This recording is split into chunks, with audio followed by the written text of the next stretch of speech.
À tous pour un ce soir, deuxième émission de la série John Fitzgerald Kennedy. Voici votre animateur, Gilles Goujon. Mesdames, Messieurs, bonsoir. Bonsoir, bienvenue à cette deuxième émission de Kennedy. Et nous reprenons là où nous avons quitté la semaine dernière, au moment où Kennedy venait de se faire élire. Et nous reprenons également avec le même concurrent, M. Bertrand Saint-Arnaud. M. Saint-Arnaud, bonsoir. Bonsoir, M. Goujon. Re-bienvenue chez vous. Je vous remercie. M. Saint-Arnaud, la semaine passée, vous avez réédité votre exploit que vous aviez fait à l'époque de Duplessis. 100% de bonnes réponses. Il y a beaucoup de gens cette semaine qui nous ont demandé, mais comment ils font vos concurrents et comment M. Saint-Arnaud a-t-il fait pour avoir autant de bonnes réponses? Avez-vous un truc? Vous êtes-vous préparé d'une manière particulière? Ma façon est assez classique. Disons que pendant plusieurs semaines, j'ai lu un certain nombre d'ouvrages dans un premier temps sur Kennedy, en prenant des notes, tout simplement.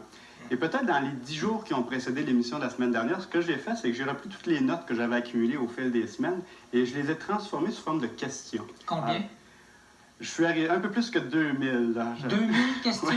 J'ai l'impression que c'est nous qui allons être examinés avec nos questions par rapport à vos 2000.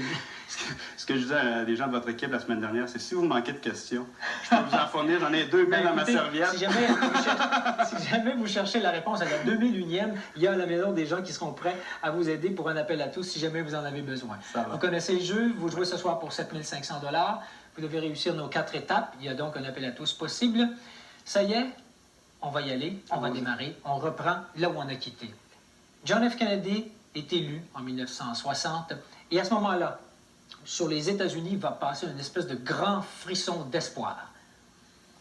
I, John Fitzgerald Kennedy, do solemnly swear that you will faithfully execute the office of President of the United States. that I will faithfully execute the office of President of the United States. And will to Le grand rêve américain de justice, d'égalité et de prospérité n'a jamais semblé aussi accessible qu'avec l'arrivée au pouvoir de ce jeune président. And defend the Constitution of the United States. so help me God.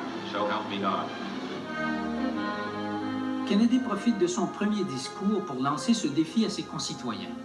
And so, my fellow Americans, ask not what your country can do for you, ask what you can do for your country. Une phrase remarquable, une phrase historique. Et le lendemain de cette phrase, il se dirigeait dans son bureau, le bureau ovale de la Maison-Blanche, pour démarrer. C'est ce que nous allons faire immédiatement. Premier îlot, je vous invite au bureau du président des États-Unis, le bureau ovale, qu'on voit ici. Bien. Entre l'élection de novembre et le moment où Kennedy arrive au pouvoir, il va se former une équipe autour de lui. Il va aller chercher ce qu'on appelle son brain trust, des gens qu'il va aller cueillir surtout dans les grandes universités du nord-est des États-Unis, dans la Nouvelle-Angleterre, et dans la grande entreprise. Ce qu'il faut remarquer, c'est que la moyenne d'âge de ses conseillers, des gens autour de lui, c'est 47 ans, ce qui est très jeune pour un gouvernement important comme les États-Unis. Kennedy a lui-même 43 ans à ce moment-là. Il va aller chercher son cabinet aussi dans un groupe qu'il appelle « The Best and the Bright », c'est-à-dire les meilleurs et les plus brillants. Alors, ma première série de questions va porter justement sur ce premier cabinet de Kennedy. Voici ma série de questions. Donnez-moi le nom des titulaires des postes suivants dans le premier cabinet de Kennedy. Le secrétaire d'État, la Défense, le Trésor, le Commerce, l'Agriculture, l'Intérieur et le Procureur général. Je veux 5 bonnes réponses sur 7 et vous avez 30 secondes pour réfléchir.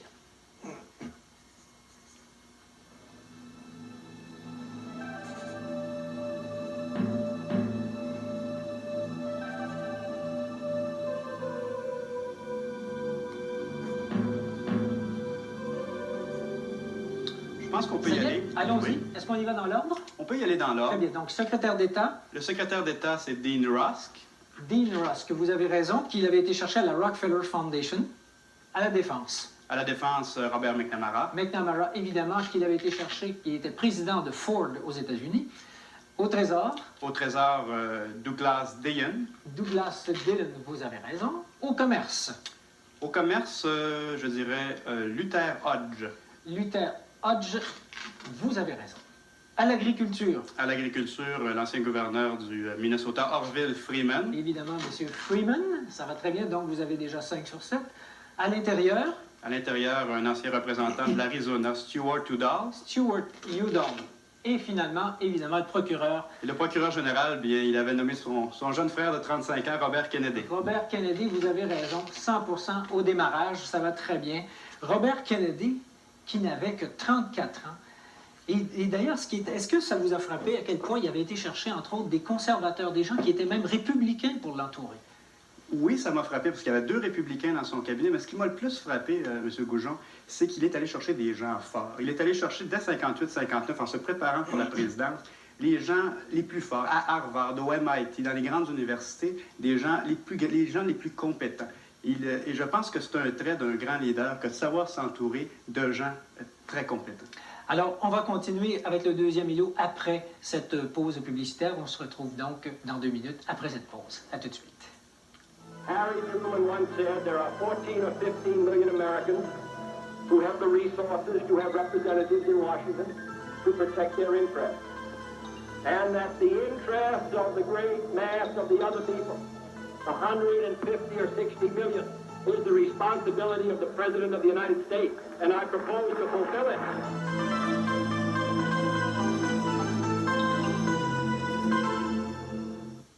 Cherche.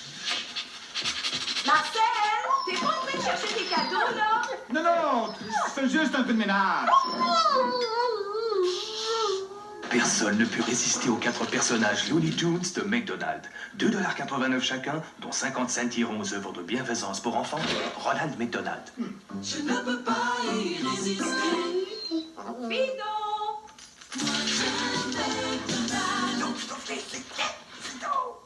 Et que c'est compliqué de voir clair dans ces affaires. J'ai vu un truc génial l'autre jour à la Banque Laurentienne. Nos comptes, nos placements, notre hypothèque, c'est assez pour mêler n'importe qui. C'est un relevé complet de nos finances qui nous sort sur une feuille. Ça nous prendrait un gestionnaire. Ils appellent ça le gestionnaire. Je l'ai demandé. Ça nous donnera plus de temps pour autre chose. Comme la danse sociale. 1, 2, tcha. Tout le monde est quelqu'un à la Banque Laurentienne. Bon an, mal an, de plus en plus de mamans acquièrent certaines notions de médecine. Au suivant. Auprès des médecins et des pharmaciens, elles apprennent que le moyen de soigner la toux due à un rhume, c'est Robitussin DM. Forte de ce conseil, elles l'appliquent chez elles. Au suivant. Robitussin DM. Disponible chez votre pharmacien et recommandé par Dr Maman. Et la princesse s'approcha doucement. Une odeur. Bien moins cher que bien d'autres passe-temps, les livres d'ici nous ressemblent et nous offrent toutes sortes d'aventures. Consultez votre libraire. Suffisamment sévère la porte quand un grincement étrange la fit sursauter. Bien moins cher que bien d'autres passe-temps, les livres d'ici nous ressemblent et nous font passer par toute une série d'émotions. Consultez votre libraire.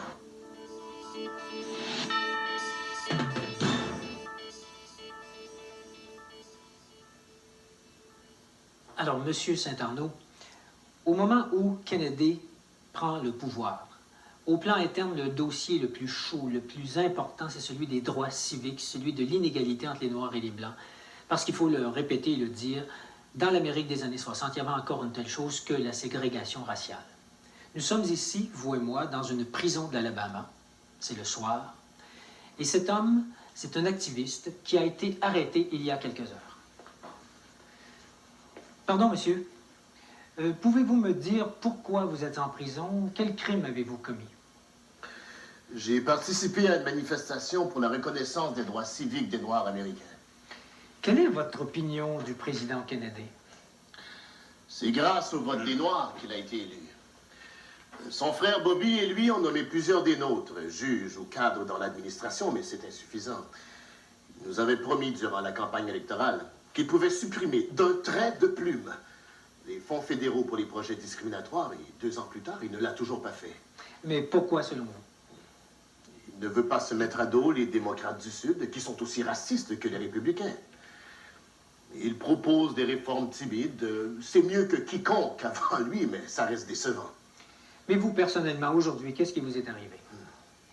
J'ai répondu à l'appel d'un pasteur baptiste noir pour l'abolition de la discrimination raciale ici même en Alabama. Le commissaire à la sécurité publique de la ville a lancé contre nous des policiers munis de canons à eau et des chiens pour nous disperser et nous arrêter. Mais où avez-vous été arrêté, monsieur? Dans une église. Une église réservée aux Blancs. Merci, monsieur.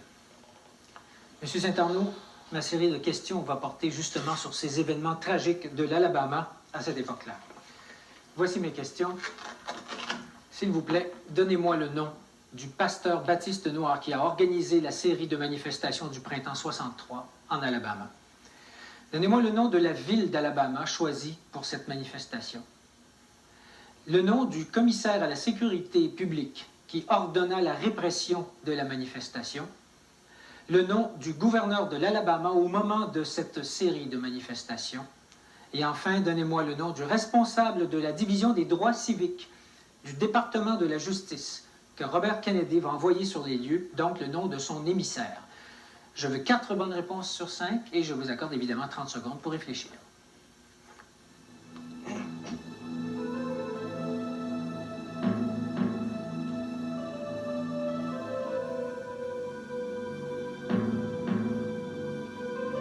Je pense qu'on peut y aller. Ça y est? Allons-y. Oui. Est-ce qu'on y va dans l'ordre? On peut y aller dans Très bien. l'ordre. Donc, le nom du pasteur Baptiste Noir. Je dirais Martin Luther King. Martin Luther King, évidemment.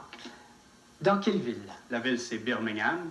Birmingham, Alabama, qui était la ville la plus ségrégationniste des États-Unis. Le nom du commissaire à la sécurité publique qui a ordonné la répression. Je dirais M. Connor. Vous dites Connor, eh bien, vous avez raison. Et dans certains livres, on parle de Conner, N-E-R, mais c'est Connor, son vrai nom, Bull Connor. Bull Connor. Le nom du gouverneur de l'Alabama. En 63, c'était M. Wallace. George Wallace, vous avez raison. Et quel est le nom de l'émissaire que Robert Kennedy a envoyé sur les lieux, le responsable de la division des droits civiques du département? Je dirais Burke Marshall. Burke Marshall? Oui, monsieur. 100% encore une fois. Vraiment, vous ne cessez de m'étonner. Vous avez vos 2000 questions, vous les avez bien préparées. Je ne sais pas si on va en trouver une que vous n'avez pas préparée. En fait, notre but, c'est pas de vous faire... Mes 2000, je les connais bien. Bon. Ben, écoutez, on va aborder, on vient de s'intéresser au problème des droits civiques. Il y a un autre problème interne qui émerge à ce moment-là, au moment où Kennedy prend le pouvoir, et je vous invite à me suivre parce qu'on va aborder cette question qui est l'économie. Au moment où Kennedy arrive au pouvoir, il y a un problème d'inflation. Vous voyez, c'est pas nouveau. Aujourd'hui, on dit de l'inflation, de l'inflation. Ben, à l'époque, c'était important. Et dès septembre 1961, Kennedy va décider de prendre le taureau par les cornes pour arriver à juguler l'inflation et relancer l'économie. Et qu'est-ce qu'il va faire? Il va s'attaquer immédiatement au problème de l'acier, du prix de l'acier, parce que c'est évidemment la zone la plus névralgique de toute l'industrie lourde américaine.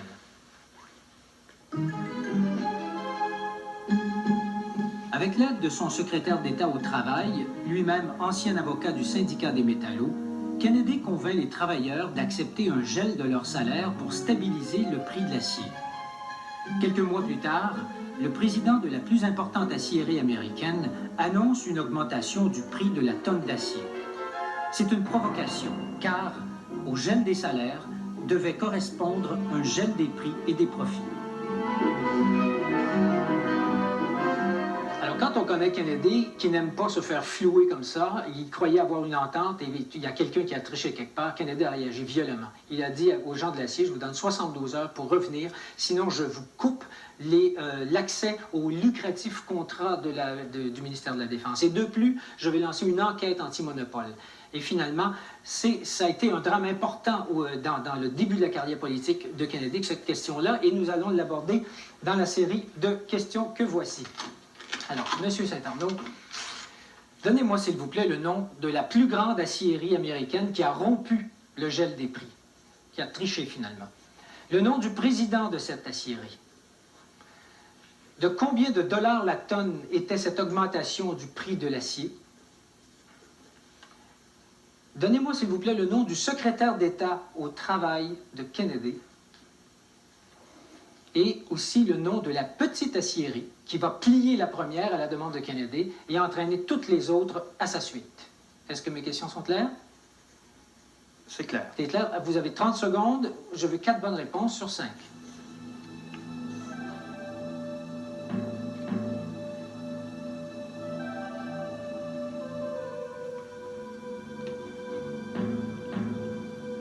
pense qu'on peut On va y tenter de aller? répondre, oui. Je sais que celle-là, vous la Ça redoutiez m'apparaît un peu. plus difficile, oui. Bon, alors, donc, quel est le nom de la grande aciérie qui avait rompu le gel des prix? C'est la United States Steel. La US Steel, vous avez raison. Quel est le nom de son président? Son président était Roger Blow. Blow, B-L-O-U-G-H, vous avez raison. Alors, de combien de dollars la tonne était cette augmentation du prix de l'acier? Je dirais 6 $. Vous dites 6 $? Vous avez raison. Quel est le nom du secrétaire au travail de Kennedy? À ce moment-là, c'était Arthur Goldberg. Monsieur Goldberg, vous avez raison, qui a d'ailleurs menacé de démissionner si le deal était rompu, comme on disait à l'époque. Et le nom de la petite aciérie qui a finalement flanché et entraîné les autres par la suite. Ça, je suis pas certain, mais comme il y a le mot petite, je vais en prendre une petite aciérie, je vais dire l'Inland. Inland, vous dites? Vous avez raison, la Inland Steel. Eh bien, sur cet îlot qui vous faisait un peu peur, vous avez aussi 100%. Ça va très, très bien. Ça va bien. Ça va bien, oui? Oui, ça va bien. On a, M. Saint-Arnaud, donc franchi des étapes où on a abordé les questions domestiques importantes auxquelles Kennedy s'est frotté dès son départ. Mais là où ça va devenir très, très, très sérieux, c'est dans les questions étrangères. Et je vous invite à me suivre dans le 4e îlot où on va aborder la question de Cuba, la question du communisme. On doit se souvenir, évidemment, que ce communisme, c'était la bête noire des frères Kennedy. À cette époque, le communisme s'étendait en Europe centrale, s'étendait en Asie, mais les Américains en avaient un communiste dans leur cour arrière, c'était Fidel Castro, leur bête noire. Et lorsque Kennedy arrive au pouvoir, qu'est-ce qu'il fait? Il est violemment anticommuniste. Il apprend que sous Eisenhower, la CIA avait déjà préparé un plan d'invasion de Cuba, et ça allait être l'histoire de la baie des Cochons. Eh bien, Kennedy va entériner ce plan, mais ça n'allait pas être la dernière fois que Cuba et les États-Unis allaient s'affronter.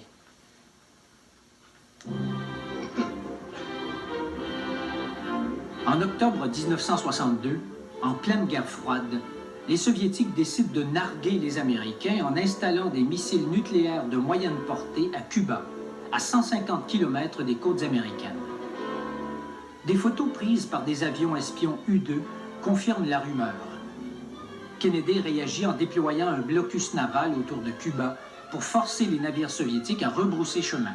One mistake can make this whole thing blow up. Le ton monte. C'est l'escalade verbale entre l'URSS et les États-Unis. Les deux camps ne veulent pas broncher et le spectre d'une troisième guerre mondiale apparaît à l'horizon.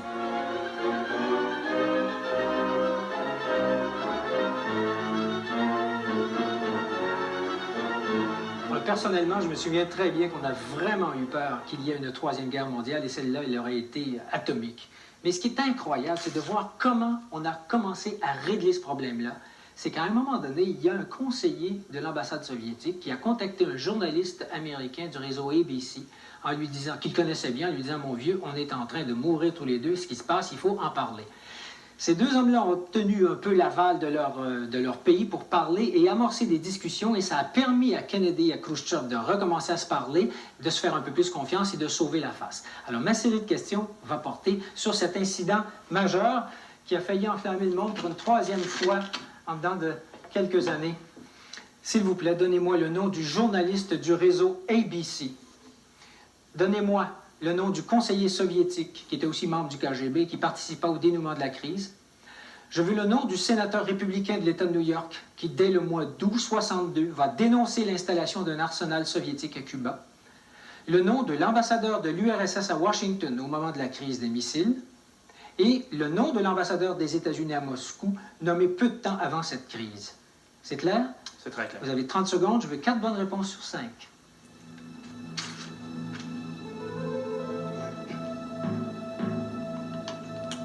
Ça va. Ça va? On peut y aller, Alors, oui. allons-y. Quel est le nom de ce journaliste qui a joué aux intermédiaires? Je dirais M. Scali. Monsieur Scali, vous avez raison.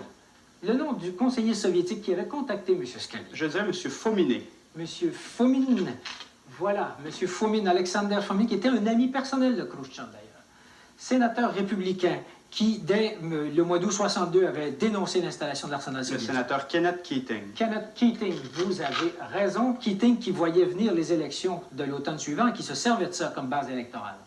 L'ambassadeur de l'URSS. M. Anatoly Dobrynin. Dublinen, vous avez raison, déjà 4 bonnes réponses sur 5. Et l'ambassadeur des États-Unis que Khrouchtchev va semoncer.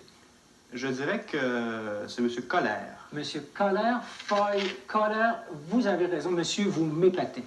Vous avez encore une fois réussi avec 100% dans tous les îlots. Je vous félicite. C'était pas facile ce soir. Non, de vous l'entendre dire, on faisait partie de vos 2000. Ah oui, c'était pas facile. C'était beaucoup plus dur que la semaine dernière. Bon, ben écoutez, vous avez donc gagné 7 500 $. Vous pouvez nous quitter ce soir avec l'argent. Vous pouvez le remettre en jeu la semaine prochaine pour 15 000 $. Alors, je vous demande de prendre les quelques instants qui viennent pour y réfléchir et on se retrouve immédiatement après cette pause.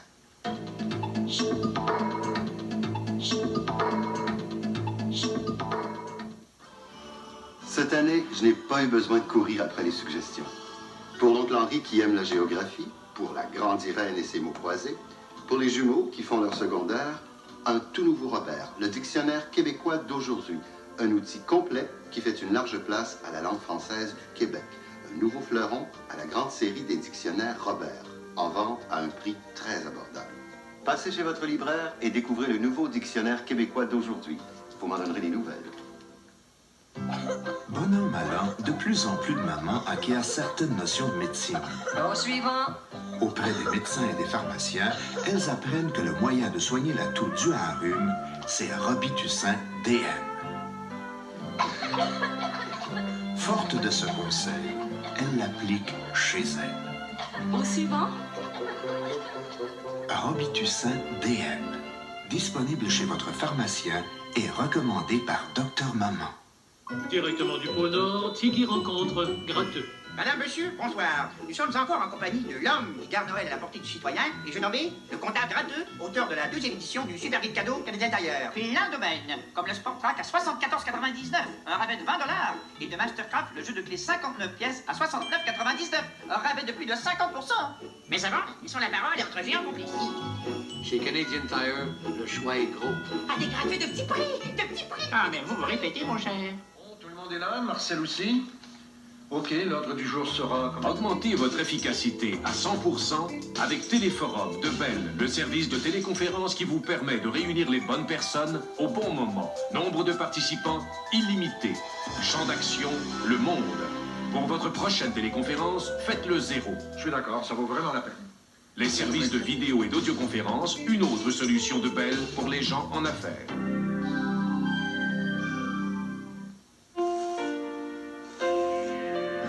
Des mains et du cœur de l'artisan surgissent des formes et des couleurs fascinantes. Du corps et de l'âme de l'artiste jaillissent des émotions inoubliables. Chaque année, ces artistes et artisans passionnés sont au cœur d'une grande célébration. Norman Brathwaite accueille les créateurs de la télévision ainsi que Lalala Human Steps et Ding et Dong au Gala des Prix Gémeaux, dimanche 19h30.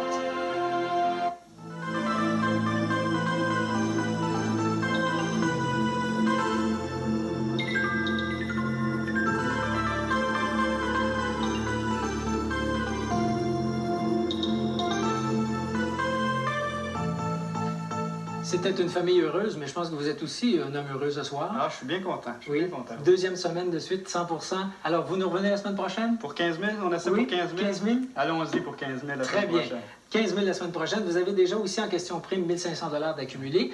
On va y revenir dans quelques instants, mais pour l'instant, je rends l'antenne à Normand qui va vous parler de notre prochain concours.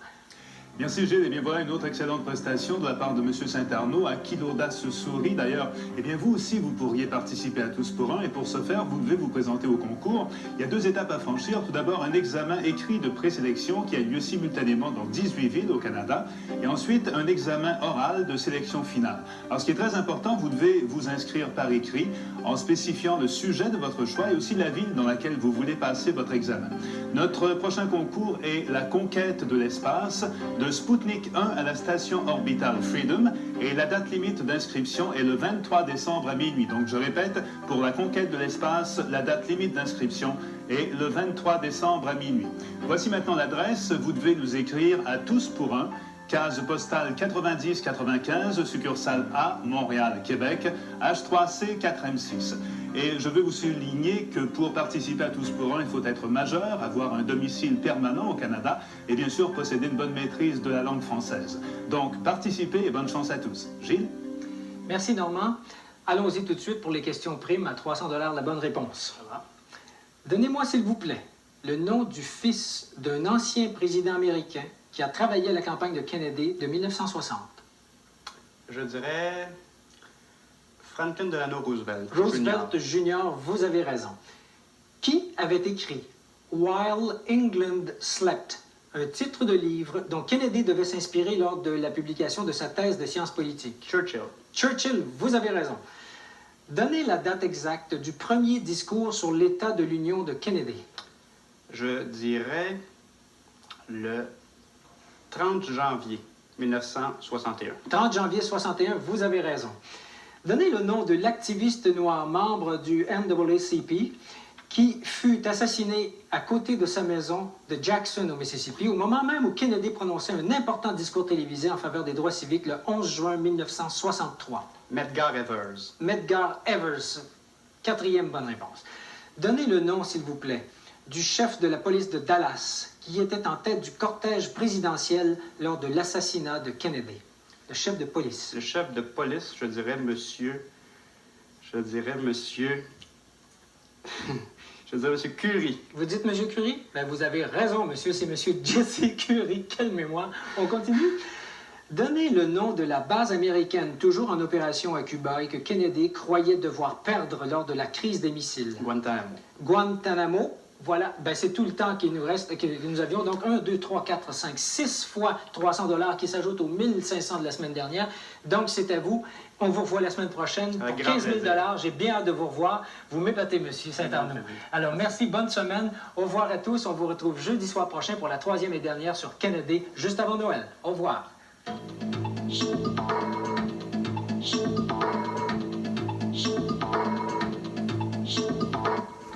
Dans 60 minutes, Guillaume Leblanc, marcheur olympique et détenteur d'une médaille d'argent remportée aux Jeux de Barcelone, sera l'invité de Denise Bombardier à Raison Passion. Mais avant, voyez Dodo, un portrait de Dominique Michel.